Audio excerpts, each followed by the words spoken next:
जादुई आम। आगे जो हुआ नाकाबिल यकीन था। एक किसान एक जादुई आम काट रहा था। जैसे ही आम कटा, इसका रस सैलाब बन गया और किसान इस सैलाब में बहता हुआ पलक झपकते ही आमों की एक अजीब दुनिया में पहुंच गया। वहाँ सड़कें भी आम की थीं, मकानात भी आम के थे और आसमान में चमकता सूरज भी आम का ही बना हुआ था। अचानक ज़मीन ज़ोर से कांपने लगी और ज़मीन के अंदर से आमों का एक खौफनाक दीव बाहर निकल आया।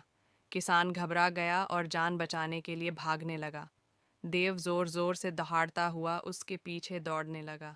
तब अचानक आसमान से आम का एक जादुई घोड़ा नीचे उतरा।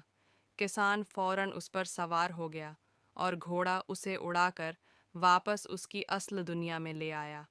किसान ने घोड़े को शुक्रिया कहा, लेकिन घोड़ा उदास हो गया क्योंकि किसी ने लाइक नहीं किया और किसी ने सब्सक्राइब नहीं किया।